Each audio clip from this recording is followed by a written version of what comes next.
नमस्कार साथियों, स्वागत है आपका ऑनलाइन स्टडी ग्रुप में। आज आप लोग हिंदी से रिलेटेड इस सीरीज के प्रश्नों का एक जगह संकलन देखेंगे। पूर्व में आप लोगों ने ग्राम विकास और सामान्य ज्ञान से संबंधित प्रश्नों की श्रृंखला देखी है। जो लोग आज पहली बार चैनल को विजिट कर रहे हैं वो प्लेलिस्ट में जाकर उनको देख सकते हैं। वो चैनल को सब्सक्राइब कर चैनल के साथ जुड़कर अपनी तैयारी को और मजबूती प्रदान करें। चलिए प्रारंभ करते हैं इस सेशन को। इसमें हम लोग जहां पर आवश्यकता पड़ेगी वहां पर और विस्तार से भी चर्चा करेंगे, जहां समझने की आवश्यकता है वहां समझा भी जाएगा। चलिए शुरू करते हैं आज के सेशन को। पहला प्रश्न है, चक्रपाणी, चंद्रभाल तथा सुलोचना को क्रमशः समास कहा जाता है। पूछ रहा है कि चक्रपाणी, चंद्रभाल और सुलोचना कौन सा समास है। तो पहले इनके अर्थ को देखते हैं।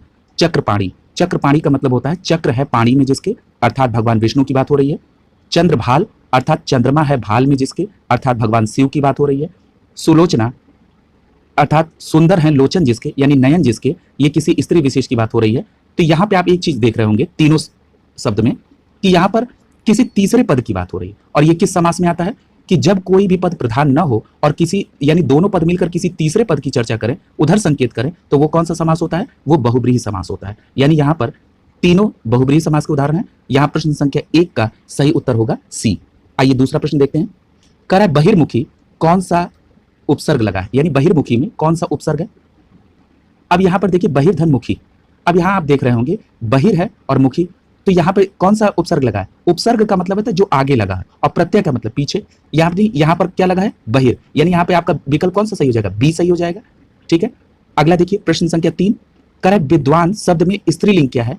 तो विद्वान का यानी विद्वान किसी पुरुष को कहा जाता है। पूछ रहा है कि अगर कोई विद्वान का गुण कोई स्त्री लिए हो तो उसको क्या कहेंगे? तो उसको विदुषी कहा जाता है। यानी यहां पर कौन सा विकल्प सही हो जाएगा? ए विकल्प सही हो जाएगा तीसरे का। ठीक है, आगे चलते हैं प्रश्न संख्या 4 की तरफ। 4 कह रहा है कि राम की गाय चरती है, वाक्य में कौन सा कारक है। ठीक है, कारक आप कारक चिन्ह पढ़ा होगा आपने, अगर नहीं पढ़ा तो इसकी भी चर्चा की जाएगी आगे। करेक्ट, कर्ता ने कर्म को करण से के द्वारा संप्रदान के लिए अपादान से अलग होने पर संबंध का के की ना नीनी अधिकरण में पे पर संबोधन हे हो अरे, ये पढ़ा होगा आपने। यहां पर आपको देखना है कि राम की गाय चरती है, यानी कि राम की गाय, यहां संबंध बताया जा रहा है। ठीक है, यानी यहां पर कौन सा कारक हो जाएगा? यहां संबंध हो जाएगा। ठीक है, यानी यहां चौथे का सही उत्तर क्या होगा? सी हो जाएगा। ठीक है, आगे देखिए 5वां, कट जाना, मुहावरे का अर्थ क्या होता है? कट जाने का मतलब होता है शर्मिंदा होना। ठीक है, यानी विकल्प ए सही हो जाएगा 5वें का। ठीक है, अगला देखिए 6वां, कौन सा शब्द असुर का पर्यायवाची नहीं है। असुर का मतलब क्या होता है? राक्षस, यानी निशाचर। ठीक है, यहां पर देखिए यातुधान, सुरारी और तमीचर, ये तीनों के तीनों असुर के पर्यायवाची हैं। धूमकेतु का मतलब अग्नि होता है, यानी आग से होता है। यानी यहां पर धूमकेतु पर्यायवाची असुर का नहीं है।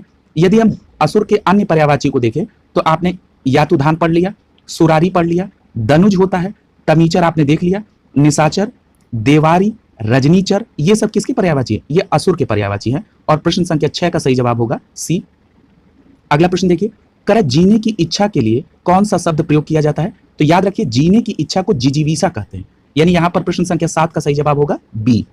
अब जरा जिज्ञासु किसको कहते हैं? जिज्ञासु का मतलब होता है जिसको जानने की इच्छा रखने वाला, यानी नहीं कोई किसी को कहता है बहुत जिज्ञासु व्यक्ति है, यानी हर चीज को जानने की इच्छा रखता है। ठीक है, इसी तरह जिगीसु शब्द है। जिगीसु का मतलब यह होता है कि किसी पर विजय पाने की इच्छा रखने वाला, यानी कोई व्यक्ति जब किसी पर विजय प्राप्त करने की इच्छा रखता है तो उसको जिगुसु कहते हैं। अगला है पिपासु। पिपासु का मतलब यह होता है कि जिसे पानी या किसी अन्य वस्तु को पीने की तीव्र इच्छा हो या तीव्र प्यास हो तो उसको हम लोग क्या कहते हैं? पिपासु कहते हैं। यहां प्रश्न में पूछा है कि जीने की इच्छा, तो जीने की इच्छा को जिजीविषा कहते हैं। 7वें का सही विकल्प होगा बी।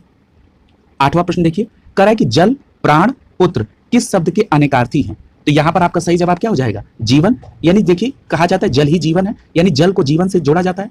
प्राण, प्राण को भी जीवन और पुत्र को भी जीवन, यानी यहां पर जीवन का अनेकार्थी जल, प्राण और पुत्र से है। और प्रश्न संख्या 8 का सही जवाब क्या हो जाएगा? डी हो जाएगा। अगला देखिए, आगे पैराग्राफ दिया हुआ है। इस पैराग्राफ को पढ़ने के बाद इससे कुछ प्रश्न बनाए गए हैं जिसका उत्तर आपको देना होगा। चलिए पैराग्राफ देख लेते हैं। लिखा है कि हम सब लोग एक भीड़ से गुजर रहे हैं जो सवेरे घर से निकलकर दफ्तर और वापस घर जाना अपना दिन सार्थक करते हैं। उन्हें भीड़ से सिर्फ बस में साक्षात्कार होता है। जो लोग मोटर से चलते हैं उनके लिए भीड़ एक अवरोधक है जिसे वो लोग सशक्त और फुर्तीली सवारी गाड़ी से पार कर जाते हैं। जो लोग पैदल चलते हैं वे खुद भीड़ हैं, लेकिन ये तीनों वास्तव में न तो भीड़ से कुछ समय के लिए निपट कर बाकी समय मुक्त हैं और न अलग अलग रास्तों के कारण भीड़ के अंदर कम या ज्यादा फंसे हुए हैं। ये सब बिल्कुल एक तरह से और हर समय पूरी तौर से भीड़ में फंस चुके हैं। सिर्फ इतना है कि ये जानते नहीं, और ये बिल्कुल नहीं जानते कि जिसके पास सत्ता है वह राज्य की हो या संगठित उद्योग की, वह भीड़ का इस्तेमाल भीड़ में फंसे प्रत्येक व्यक्ति के विरुद्ध करता है।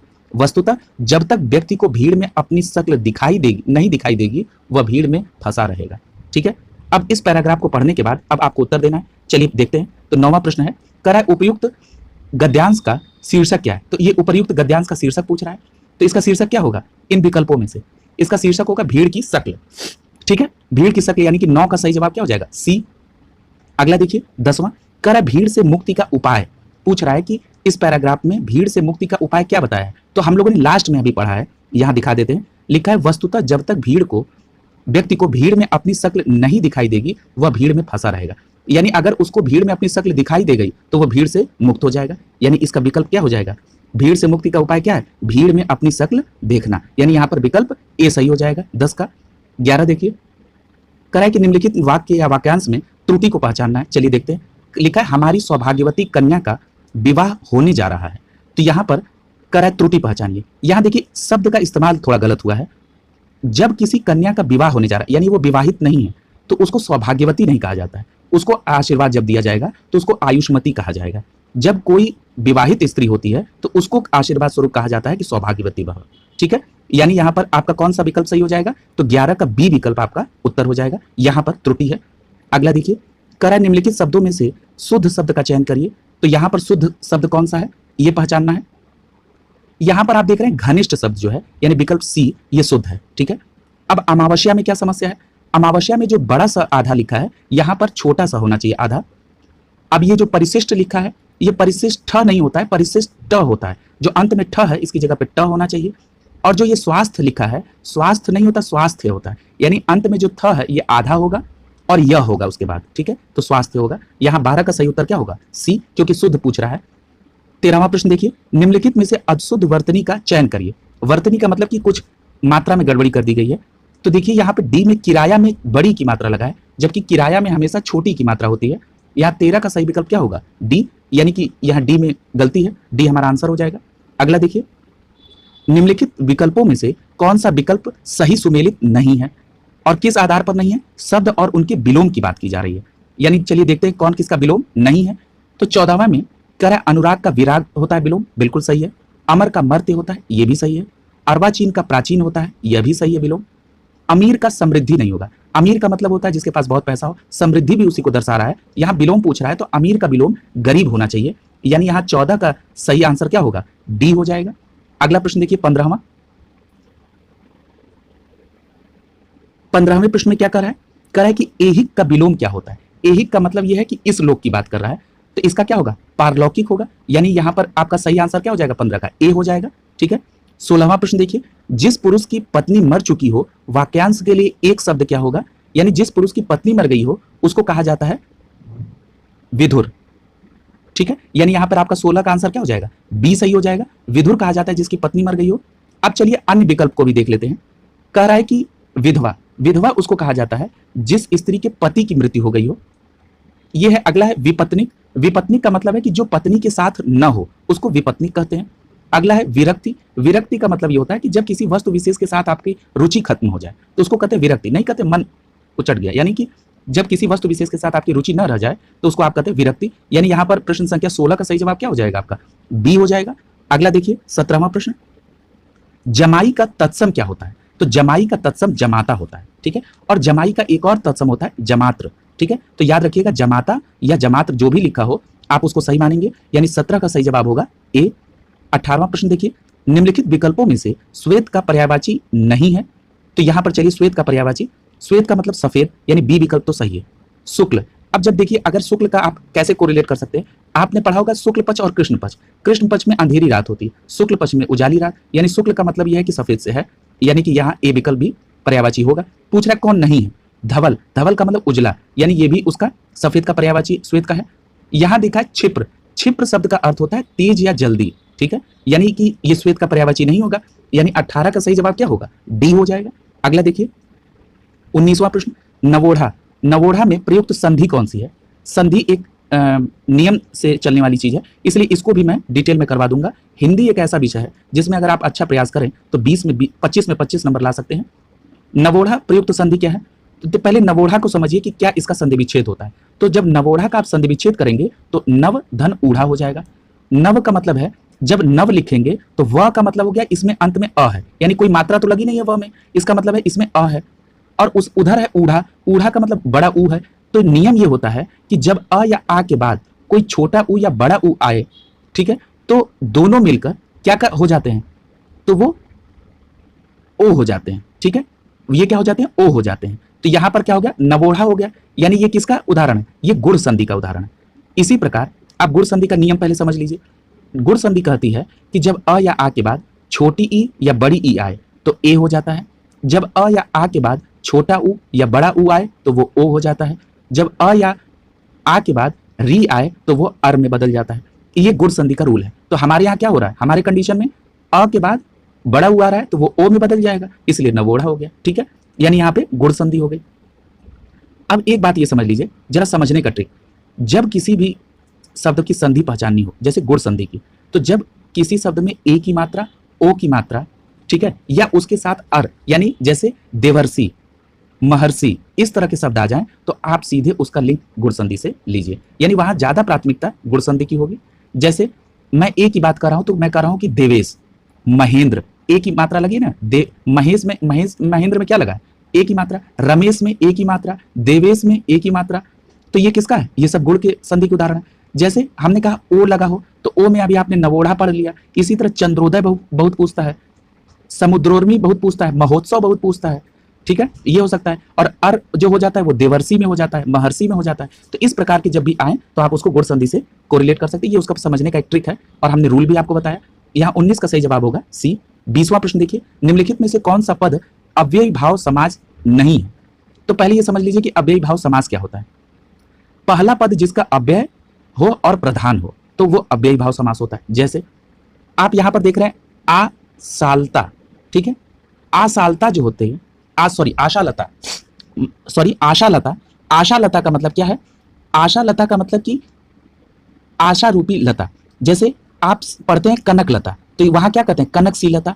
जैसे आप पढ़ते हैं देह लता, देह लता का मतलब क्या होता है, देह रूपी लता। ठीक है, तो ये सब किसके उदाहरण है, ये कर्मधारय के उदाहरण है, यानी कर्मधारय समास के उदाहरण है। जब के रूपी के समान ये आ जाए।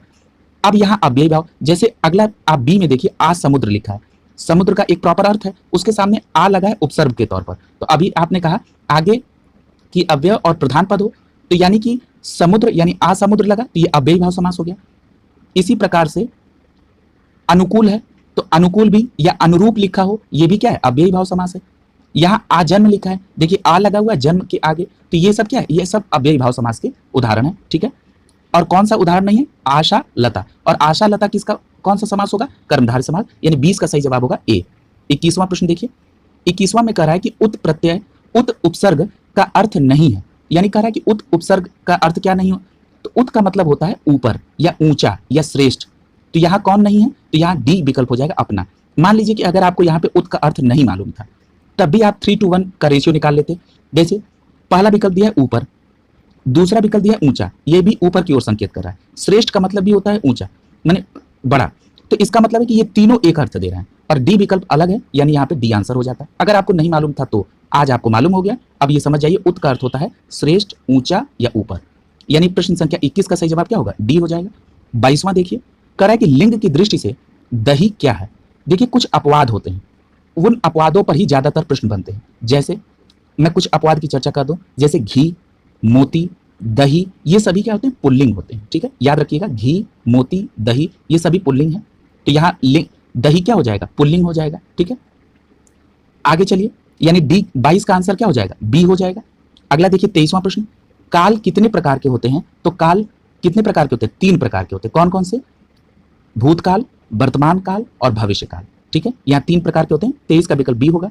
24वां प्रश्न देखिए, बांझ क्या जाने प्रसव की पीड़ा का अर्थ क्या होता है, तो यहां पर होगा आपका डी ऑप्शन। देखिए जिस पर बीतती है वही जानता है। ठीक है, यानी कि यहां कहने का अर्थ है कि जिस पर जो समस्या आती है या जो परिस्थिति आती है उसका मर्म वही जानता है। जैसे मान लीजिए कि आप यहाँ तैयारी कर रहे हैं, अब थर्ड पर्सन आपके बारे में आकलन करता है कि पता नहीं वहां क्या कर रहा है, अभी तक सिलेक्शन नहीं हुआ, यानी वो यहाँ की समस्याओं को या यहाँ की परिस्थितियों को क्या जाने, वहां से वो आकलन कर रहा है। आपने एक बात और देखी होगी, जो व्यक्ति इस तैयारी के दौरान या इस दौर से गुजरा है वो कभी इस तरह की कटाक्ष नहीं करेगा। क्यों? क्योंकि वो इस पीड़ा से गुजर चुका है। तो इससे आपको रिलेट कर सकते हैं कि बाज क्या जाने प्रसव की पीड़ा, यानी जिस पर बीतती है वही जानता है कि क्या उसका मर्म है। ठीक है, यहाँ 24 का डी आंसर हो जाएगा। अगला है अखरोट। अखरोट शब्द का तत्सम पूछ रहा है, तो अखरोट का तत्सम होता है अछोट, यानी यहाँ पर विकल्प बी सही हो जाएगा। ठीक है, इस प्रकार ये हम लोग का पहले प्रैक्टिस सेट का ये हिंदी का सेशन कंप्लीट हो गया। अब दूसरे प्रैक्टिस सेट के हिंदी के प्रश्न को ही देखते हैं। पूछ रहा है कि उच्छ्वास संधि का विच्छेद क्या होगा। ठीक है, उच्छ्वास संधि का विच्छेद होगा विकल्प डी। विकल्प डी में आप देखेंगे तो लिखा है उत्धन श्वास, यानी उत्धन श्वास का मतलब क्या हो गया, उच्छ्वास। ठीक है, अब इसके लिए एक रूल होता है। अब रूल समझ लीजिए कि क्या होता है। रूल कहता है कि जब त के बाद बड़ा श हो तो ये जो त है ये च में बदल जाता है, और वो श जो है आधा बड़ा श वो छ में बदल जाता है। ठीक है, तो इस प्रकार क्या हो जाएगा, उच्छ्वास, यानी ये विकल्प डी सही है। अब विकल्प डी में आप एक तरफ देख रहे हैं आधा त, ये जब दूसरी तरफ आधा बड़ा श देख रहे हैं, ये जब एक साथ होते हैं तो ये आधा त बदल जाता है आधा च में, और आधा बड़ा श बदल जाता है छ में, आधा छ में, और बन जाएगा उच्छ्वास। ठीक है, और दूसरी बात कि ये उच्छ्वास जो है ये व्यंजन संधि है। ठीक है, और यहाँ पर कौन सा विकल्प सही हो जाएगा, डी हो जाएगा। दूसरा प्रश्न देखिए, करा युद्ध में स्थिर रहने वाले को किस समास का विग्रह, अच्छा पूछ रहा है युद्ध में स्थिर रहने वाला किस समास का विग्रह पद है, तो यहाँ पूछ रहा है कि कौन सा होगा, तो यहाँ पर तत्पुरुष तो शब्द दिया है, यानी कि अब तत्पुरुष के अंदर पूछ रहा है कि कौन सा होगा। तो आप एक यहाँ पर देखें तो युद्ध में स्थिर रहने वाले को युधिष्ठिर कहते हैं। इसका मतलब यह है कि यहाँ पर कारक चिन्ह जो है वो छिपा नहीं है। ठीक है, तो यहाँ पर एक ऑप्शन बी है जिसको लिखा है अलूक तत्पुरुष। अब यहाँ जरा समझिएगा, ये जो लूक शब्द है ना, अ को छोड़ दीजिए, लूक शब्द का मतलब होता है छिपना। आप अगर पूर्वी उत्तर प्रदेश में देखेंगे तो भोजपुरी में बोला जाता है लुका गया है या लुका गया है। ठीक है, लुकाने शब्द का अर्थ होता है छिपना, तो वही यहाँ लुक से अर्थ है कि लुक का मतलब होता है छिपना, और उसके आगे लग गया अ, यानी जो छिपा न हो, यानी जिस शब्द में कारक चिन्ह छिपते नहीं है उनको अलूक तत्व कहते हैं, और ये हो जाएगा अलूक तत्पुरुष। यानी कि युधिष्ठिर यानी युद्ध में स्थिर रहने वाले को क्या कहते हैं, अलूक तत्पुरुष का ये उदाहरण है। यानी प्रश्न संख्या 2 का सही जवाब क्या होगा, बी हो जाएगा। तीसरा देखिए, कह रहा है कि आजकल अनुशासन के अभाव में विद्यार्थियों में उच्च श्रृंखलता आती है, रेखांकित शब्द का शुद्ध क्या होगा, यानी उच्च श्रृंखलता को कैसे लिखा जाएगा, तो आपका सही जवाब होगा सी। उच्च श्रृंखलता सी में जो लिखी है वो बिल्कुल सही लिखी है। प्रश्न संख्या 4 देखिए, वधु का सामान्य बहुवचन रूप क्या होगा, तो बहु का सामान्य बहुवचन होगा वधुएं। ठीक है, वधु को क्या कहा जाएगा, वधुएं कहा जाएगा, यानी कि आपका विकल्प सी सही हो जाएगा चौथे का। पांचवा देखिए, लिखा है कि इनको कह रहा है कि ये एक सेंटेंस है, उनको सही क्रम में लिखिए। तो चलिए समझते हैं। लिखा है तुलसीदास जी कई वर्षों तक काशी में रहने के पश्चात, ठीक है, अब अगला हो जाएगा ल, अयोध्या चले गए। ठीक है, वहां उन्होंने रामचरितमानस लिखा। फिर उसके बाद होगा य, वह कभी कभी काशी और चित्रकूट भी चले जाते थे। ठीक है, और उसके बाद र, रामचरितमानस के अतिरिक्त उन्होंने कई अन्य फिर वह पुस्तकें लिखी हैं जिनमें विनय पत्रिका, गीतावली, ठीक है, और फिर अंतिम वाला आ जाएगा छठवां कि कविवत रामायण, रामलाला नहचू और हनुमान बाहुक आदि प्रसिद्ध हैं। ठीक है, यानी कि ये इसका प्रॉपर सेंटेंस हो जाएगा, और पांचवे का सही उत्तर क्या हो जाएगा, सी सही उत्तर हो जाएगा। ठीक है, अगला देखिए, कह रहा है कि निम्नलिखित लोकोक्तियों का उनके अर्थ दिए गए हैं और जिसमें गलत अर्थ वाली लोकोक्ति का चयन करिए। चलिए देखते हैं। पहला कह रहा है कि आगे नाथ न पीछे पगहा, यानी उसका अर्थ बता रहा है बंधनहीन, यानी जिस पर कोई नियंत्रण करने वाला ना हो, यानी उसका कोई गार्जियन ना हो। तो यहाँ पर क्या हो जाएगा, ये बिल्कुल सही है। कह रहा है 3-13 होना, 3-13 होने का मतलब संगठित होना नहीं होता है, 3-13 होने का मतलब भाग जाना। ठीक है, नहीं लोग कहते हैं कि लिया और 3-13 हो गया, यानी यहाँ पे विकल्प बी जो हमारा आंसर हो जाएगा। ठीक है, और बाकी सही है, गलत का चयन पूछ रहा है। अगला देखिए 7वां, कह रहा है कि संरचना शब्द के लिए कौन सा पर्याय शब्द अनुचित है, तो यानी संरचना के लिए कौन सा सही उत्तर नहीं है, तो यहाँ देख रहे हैं उद्भावना लिखा हुआ है। उद्भावना संरचना का पर्याय नहीं होता है। संरचना का पर्याय विचरित, संघटना, रचना, विन्यास होता है, न कि उद्भावना। ठीक है, यानी 7वें का सही आंसर क्या होगा, बी हो जाएगा। 8वां, अब यहाँ पर देखिए सेंटेंस दिया है, इसको पढ़ना है और आपको इससे उत्तर निकालना है। लिखा है कि क्या हम बिना क्रोध किए शांत रह सकते हैं, बात तो क्रोध करने की हो पर अपने को शांत रखना ही योग है। इस महायोग की प्रवृत्ति हम स्वयं पैदा कर सकते हैं।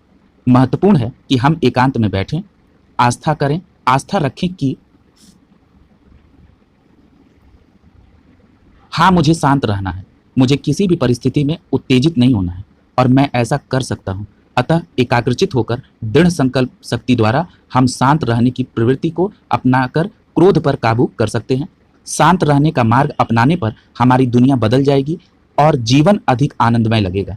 हमारे चेहरे पर नई चमक, कार्य में नया उत्साह, हृदय में निर्मलता और शीतलता का स्वयं अनुभव होने लगेगा। बिना श्रम के, बिना किसी खर्च के और बिना उपचार के पाचन क्रिया स्वतः ठीक होने पर छोटे मोटे रोग दूर भाग जाएंगे। ठीक है, अब इससे प्रश्न पूछ रहा है, कह रहा है कि उपर्युक्त जो गद्यांश है उसका शीर्षक क्या है।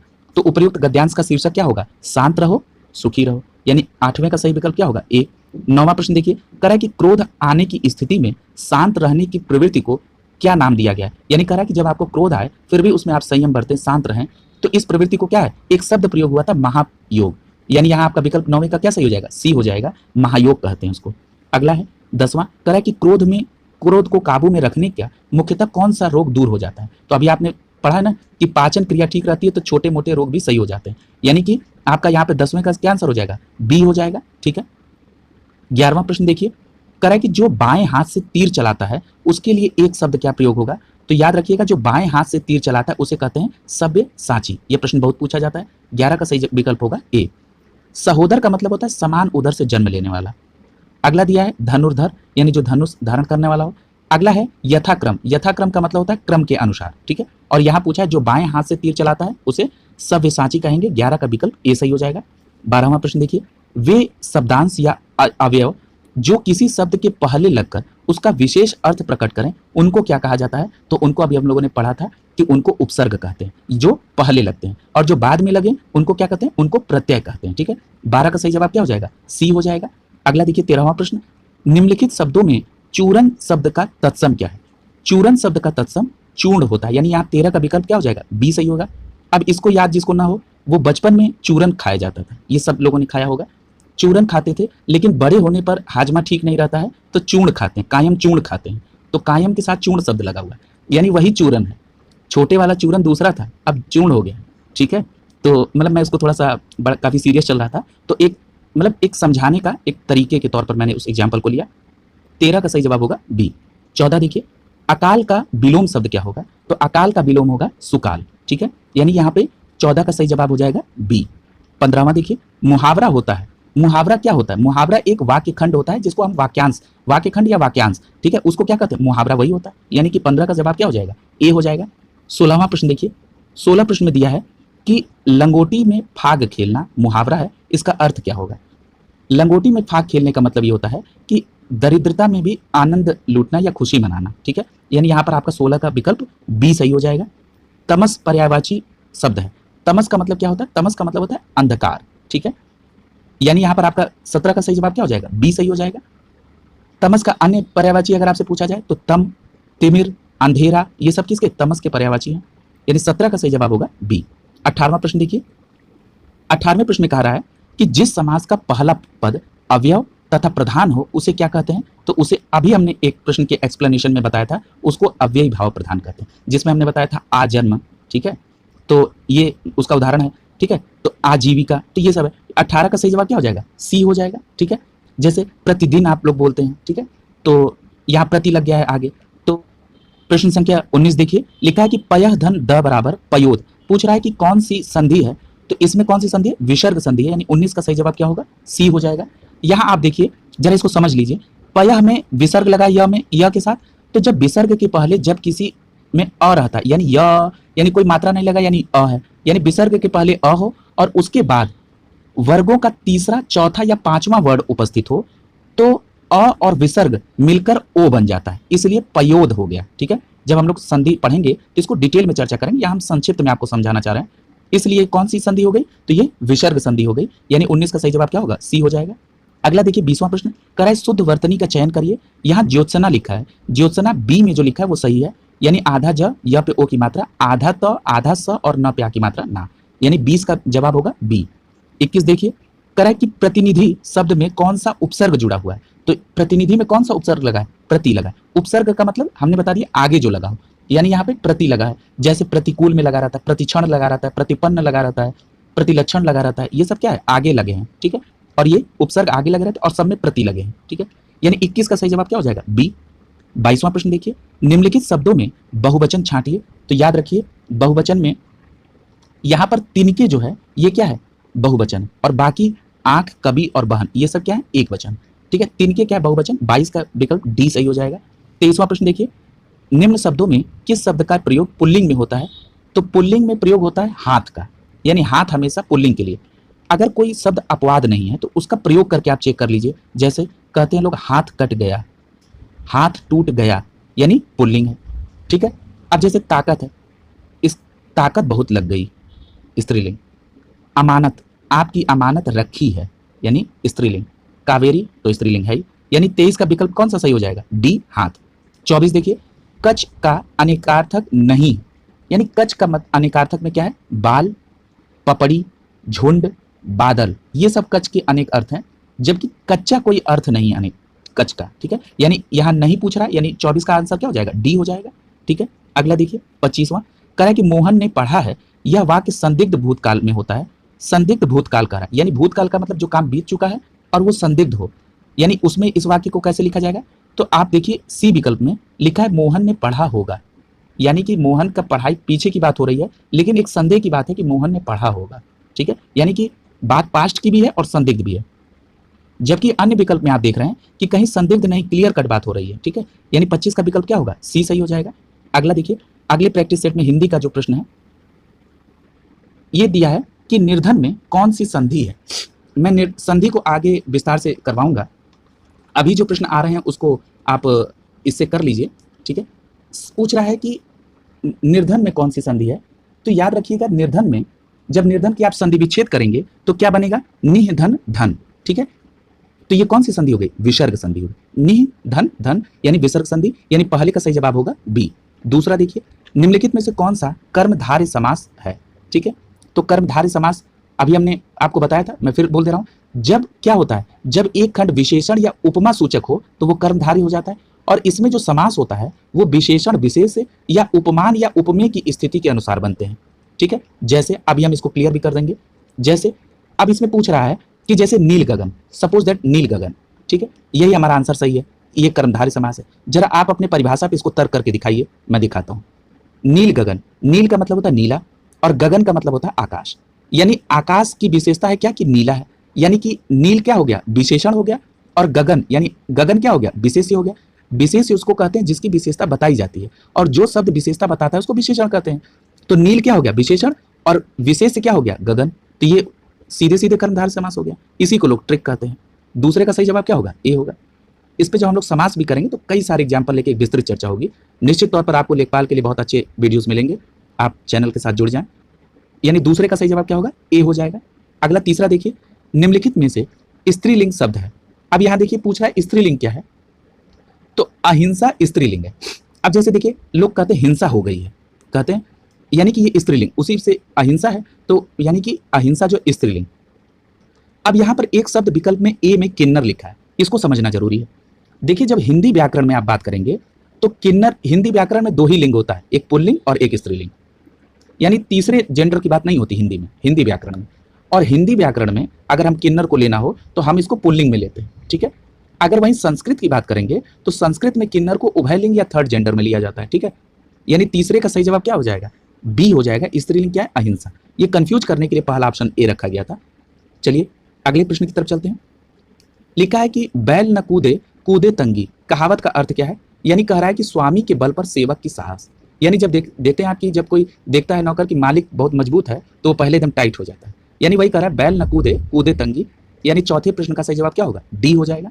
अगला देखिए यहाँ पर फिर एक पैराग्राफ है जिसको पढ़कर आपको अगले प्रश्नों का आंसर देना है। चलिए पैराग्राफ पढ़ते हैं। लिखा है कि शिक्षा को वैज्ञानिक और प्राविधिक मूलाधार देकर हमने जहां भौतिक परिवेश को पूर्णतः परिवर्तित कर दिया है और जीवन को अप्रत्याशित गतिशीलता दे दी है, वहीं साहित्य, कला, धर्म और दर्शन को अपनी चेतना से बहिष्कृत कर मानव विकास की एकांगी बना दिया है। पिछली शताब्दी में विकास के सूत्र प्रकृति के हाथ से निकलकर मनुष्य के हाथ में पहुंच गए हैं, विज्ञान के हाथ में पहुंच गए हैं, और इस बंद गली में पहुंचने का अर्थ मानव जाति का नाश भी हो सकता है। इसलिए नैतिक और आत्मिक मूल्यों को साथ साथ विकसित करने की आवश्यकता है। जिससे विज्ञान हमारे लिए भस्मासुर का हाथ न बन जाए। व्यक्ति की क्षुद्रता यदि राष्ट्र की क्षुद्रता बन जाती है तो विज्ञान भस्मासुर बन जाता है। इस सत्य को प्रत्येक क्षण सामने रखकर अणु विस्फोट को मानव प्रेम और लोकहित की मर्यादा दे सकेंगे। असीमित भौतिक शक्तियों का स्वामी मानव आज अपने व्यक्तित्व के प्रति आस्थावान नहीं है और प्रत्येक क्षण अपने अस्तित्व के संबंध में शंकाग्रस्त है। ये पूरा पैराग्राफ मुझे यूक्रेन और रूस के विवाद से बिल्कुल सटीक बैठता है। ये आपको भी ऐसा महसूस हो रहा होगा। चलिए आइए यहाँ आंसर करते हैं। पूछ रहा है कि मानव जीवन में भस्मासुर बनने से कैसे रोका जा सकता है। तो क्या आपको इसका समझ में आ रहा है कि अगर हम नैतिक आत्मिक मूल्यों को विकसित करें तो हम भस्मासुर जीवन को बनने से रोक सकते हैं। यानी पांचवें का सही विकल्प क्या हो जाएगा? बी हो जाएगा। अगला देखिए, कह रहा है कि अणु विस्फोट को मानवतावाद की मर्यादा देना तभी संभव है जब व्यक्ति क्या करे? क्षुद्रता को राष्ट्र की क्षुद्रता न बनने दे। ठीक है, यानी छठवें का सही जवाब क्या हो जाएगा? ए हो जाएगा। सातवां प्रश्न देखिए, बहुत लोग यहाँ पेपर में जाके पैराग्राफ को बहुत जल्दीबाजी में पढ़ते हैं और 10 बार फिर प्रश्न को निकालने के लिए पढ़ना पड़ता है। एक बार पढ़िए इत्मीनान से समझते हुए। अगला देखिए, कह रहा है कि जड़ों में मट्ठा डालने का मुहावरे का अर्थ क्या होता है? तो जड़ों में मट्ठा डालने का अर्थ होता है कि समूल नष्ट करना, यानी सातवें का बी आंसर सही हो जाएगा।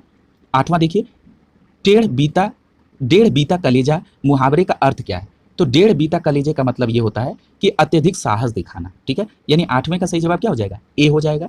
नौवां प्रश्न देखिए, जानने की इच्छा रखने वाले वाक्यांश के लिए एक शब्द क्या होगा? तो अभी हम लोगों ने इस पर चर्चा की है कि जो लोग जानने की इच्छा रखने वाले को जिज्ञासु कहा जाता है। और एक शब्द और इससे रिलेटेड पूछता है, जो सब कुछ जानता है उसे सर्वज्ञ कहते हैं। ठीक है, तो यहां पर इसकी चर्चा हो गई, यानी 9वें का सही जवाब क्या हो जाएगा? बी हो जाएगा यहां पर। अगला प्रश्न देखिए 10वां, पूछ रहा है कि पलकों को गिराए बगैर के लिए कौन सा शब्द नहीं होगा? तो आपका सही जवाब क्या हो जाएगा? पलकों को गिराए बगैर नहीं के लिए उन्मीलित। अब देखिए मैं समझाता हूं कैसे। यहां निर्निमेष, अपलक और अनिमेष, ये तीनों के तीनों पलक गिराए बगैर शब्द का अर्थ है। अब यहां पर देखिए उन्मीलित शब्द का प्रयोग हुआ है। उन्मीलित शब्द का अर्थ होता है खुला हुआ यानी विकसित। जैसे कई बार ये परीक्षा में प्रश्न पूछा जा चुका है कि फूलों की पंखुड़ियां सुबह सुबह और डैश करके दे देता है ऑप्शन, तो आप बताते हैं उन्मीलित होने लगती हैं, यानी क्या लगने? खुलने लगती हैं, विकसित होने लगती हैं। ठीक है, तो यहां पर आपका पूछ रहा है कौन सा पलकों को गिराए बगैर का शब्द नहीं है, तो आपका 10वें का आंसर क्या हो जाएगा? बी हो जाएगा। 11वां प्रश्न देखिए, चूल्हा का तत्सम क्या होगा? तो 11 का सही जवाब क्या हो जाएगा? चूल्ही, यानी बी ऑप्शन सही हो जाएगा। च में छोटी की मात्रा और आधा ल और ल में फिर छोटी की मात्रा और फिर विसर्ग, यानी चूल्हा का तत्सम क्या होगा? बी आंसर हो जाएगा। 12वां देखिए, लिखा है उबटन शब्द का तत्सम क्या है? तो उबटन शब्द का तत्सम होता है उद्वर्तन, यानी 12 का कौन सा ऑप्शन सही हो जाएगा? डी सही हो जाएगा, उद्वर्तन। ठीक है, उबटन का क्या होगा? उद्वर्तन, डी। 13वां प्रश्न देखिए, कृत्रिम शब्द का विलोम होता है। देखिए कृत्रिम का मतलब होता है जो मानव निर्मित होता है, इसका मतलब कि इसका विलोम क्या होगा? जो प्राकृतिक होगा। तो जो नैसर्गिक शब्द लिखा है, नैसर्गिक का मतलब प्राकृतिक होता है, यानी 13 का विकल्प क्या हो जाएगा? ए सही हो जाएगा। 14वां प्रश्न देखिए, पराधीन शब्द का विलोम होता है। पराधीन का मतलब क्या होता है? पराधीन शब्द का विलोम हो जाएगा आपका स्वाधीन, यानी पराधीन का मतलब जो दूसरे के अधीन हो, और स्वाधीन मतलब जो स्वयं के अधीन, मतलब जिसमें अपनी स्वतंत्रता हो, यानी कि आपका 14 का विकल्प बी सही हो जाएगा। जय का पराजय होता है, पक्ष का विपक्ष होता है। ठीक है, अगला देखिए 15वां, 14 प्रश्न का सही जवाब क्या होगा? बी हो जाएगा। 15, निम्नलिखित शब्दों में सुंदर का पर्यायवाची नहीं। तो सुंदर का पर्यायवाची कौन सा नहीं है? मनोरम मतलब सुंदर, मंजुल मतलब भी सुंदर, रम्य मतलब भी सुंदर होता है। सुगमता का मतलब होता है कि नहीं कहते जब सुगम रास्ता है, यानी आपको आरामदेह शब्द से अर्थ होता है यहाँ पे। ठीक है, यानी 15 का विकल्प डी सही हो जाएगा, ये सुंदर का पर्यायवाची नहीं है। अगला देखिए, करा कि जब हम सुगम में रास्ता कहते हैं उसका मतलब सुंदर रास्ता नहीं होता है, आरामदेह रास्ता, यानी गड्ढे उड्ढे नहीं है। ठीक है, 16 देखिए, देवधन ऋषि बराबर देवर्षि। अभी हमने आपको ये बताया था ना, गुण संधि का लक्षण क्या होता है? जहां पर ए हो, ओ हो या ऋषि, देवर्षि, तो अभी हमने आपको इसका बताया था ऑप्शन देवर्षि, महर्षि। देखिए वही देवर्षि प्रश्न में आ गया, यानी ये सीधे सीधे गुण संधि का होगा। और यहाँ पर क्या हुआ है? यहाँ पे अ के साथ री आ गया है, वो अर हो गया है। ठीक है, यानी 16 का सही जवाब बी होगा। 17वां प्रश्न देखिए, अभिषेक में प्रयुक्त संधि कौन सी है? तो अभिषेक में व्यंजन संधि का प्रयोग होता है, ये होता है अभिधन सेक। ठीक है, ये व्यंजन संधि का उदाहरण है। अगला देखिए, करे शुद्ध वर्तनी का चयन करिए। तो 18 का सही जवाब क्या हो जाएगा? अंतर ध्यान शब्द है, तो अंतर ध्यान कैसे लिखा जाएगा? बी विकल्प यहाँ पे सही होगा। अ आधा न, त और ध की आ मात्रा ऊपर र और न, यानी अंतर्धान, यानी कि आपका विकल्प क्या हो जाएगा? बी विकल्प हो जाएगा। एक चीज और समझ लीजिए, इसको कैसे आप करेंगे, अंतर्धान, ठीक है, तो अंतर र के बाद धान आता है, तो जिसके पहले र आएगा आधा, वो अगले के ऊपर मात्रा में लग जाएगा, ठीक है। इस प्रकार से भी आप इसको सही कर सकते हैं, यानी 18 का विकल्प बी सही हो जाएगा।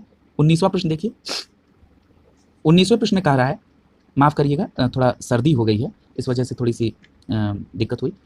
मेहतरानी, मेहतरानी शब्द की पुल्लिंग क्या होगी, तो इसका पुल्लिंग होगा मेहतर, यानी कि 19 का विकल्प क्या होगा, सी सही हो जाएगा, ठीक है यहाँ पे। और ये तो सबको मालूम होगा। अगला 20वां प्रश्न देख लीजिए। 20वें प्रश्न में कह रहा है कि निम्नलिखित में से किसका प्रयोग प्रायः एक वचन में नहीं होता है, ठीक है। याद रखिएगा, ये इस तरह के प्रश्न बहुत पूछे जाते हैं। तो कौन एक को किसका एक वचन के लिए नहीं होता है, तो आपका ऑप्शन हो जाएगा डी, ठीक है। तो प्राण, दर्शन, आंसू और अक्षत, ये जो है एक वचन के लिए प्रयोग नहीं होते हैं, ठीक है। इनका सदैव बहुवचन के रूप में प्रयोग किया जाता है, ठीक है। याद रखिएगा 20 का आंसर क्या होगा, डी, ये सभी बहुवचन है, न कि एक वचन। 21वां प्रश्न देखिए, भूतकाल में कितने भेद होते हैं, तो भूतकाल के भेद पूछ रहा है। भूतकाल में 6 भेद होते हैं, यानी अभी हम लोगों ने काल पढ़ा था 3, कौन कौन सा, भूतकाल, वर्तमान काल, भविष्य काल। अब भूतकाल में उसका भेद पूछ रहा है, तो भूतकाल के कितने भेद होते हैं, भूतकाल के 6 भेद होते हैं। अब 6 के नाम देख लीजिए, सामान्य भूत, आसन्न भूत, पूर्ण भूत, अपूर्ण भूत, संदिग्ध भूत और हेतु हेतु मदभूत, ठीक है। यानी 21 का सही जवाब क्या होगा, डी हो जाएगा। 22वां देखिए, कह रहा है कि प्रबल शब्द का कौन सा उपसर्ग है, उपसर्ग का मतलब आगे लगा होगा। प्रबल में बल तो अपने आप में अर्थ है और आगे प्र लगा, यानी यहाँ पे उपसर्ग क्या होगा, प्र होगा, यानी 22 का विकल्प क्या हो जाएगा, बी सही हो जाएगा। 23वां प्रश्न देखिए, लोकप्रिय शब्द में कौन सा समास है, तो लोकप्रिय शब्द में कौन सा समास है, तत्पुरुष समास है, यानी लोक में प्रिय, ठीक है। तो अभी हमने क्या पढ़ा था, अधिकरण में होता है में पे पर, ठीक है, यानी यहाँ पे अधिकरण तत्पुरुष हो जाएगा। लोकप्रिय मतलब लोगों में प्रिय, ठीक है। लोक का मतलब क्या होता है, लोग, ठीक है। तो अगर इसका शाब्दिक अर्थ आप देखेंगे तो लोगों में प्रिय हो जाएगा, यानी यहाँ पे अधिकरण तत्पुरुष हो जाएगा। 23 का विकल्प हो जाएगा ए। 24वां देखिए, संवत्सर का पर्यायवाची है, तो ये जो संवत्सर है ये किसका पर्यायवाची है, ये वर्ष का पर्यायवाची, याद रखिएगा। ये इसका सही जवाब क्या हो जाएगा, ए हो जाएगा। 24 का सही जवाब ए हो जाएगा। आगे लिखा है कि राम को रेलगाड़ी से यात्रा करना अच्छी लगती है, ये पूछ रहा है इसमें किस भाग में त्रुटि है। तो पहली बात ये समझिए कि राम एक पुल्लिंग है और यहाँ पे आप लगा रहे हैं अच्छी लगती है, ये होगा कि राम को रेलगाड़ी से यात्रा करना अच्छा लगता है, यानी किस सेक्शन में गलती है, अच्छी नहीं अच्छा लगना होगा, यानी आपका 25 का विकल्प सी सही हो जाएगा। पूछ रहा है कहाँ त्रुटि है, ठीक है। इस प्रकार आज हम लोगों ने इस टेस्ट सीरीज के हिंदी के प्रश्नों को एक जगह संकलित किया था और इसका लाभ भी आप लोगों को दिखा होगा कि जब हम लोगों ने पूर्व के प्रश्नों में कुछ उदाहरण पढ़े तो वो आगे कोरिलेट भी हो रहे थे, और जब आप लास्ट में रिवीजन भी करेंगे तब भी ये पूरा आपको मदद करेगा। आपकी सिलेक्शन के लिए ऑनलाइन स्टडी ग्रुप जो भी प्रयास कर सकता है वो हर संभव प्रयास करेगा, हम सब मिलकर आपको इसमें सफल करेंगे। आपकी अपनी स्ट्रैटेजी के साथ ऑनलाइन स्टडी ग्रुप की जब स्ट्रैटेजी जुड़ेगी तो निश्चित तौर पर सफलता मिलेगी।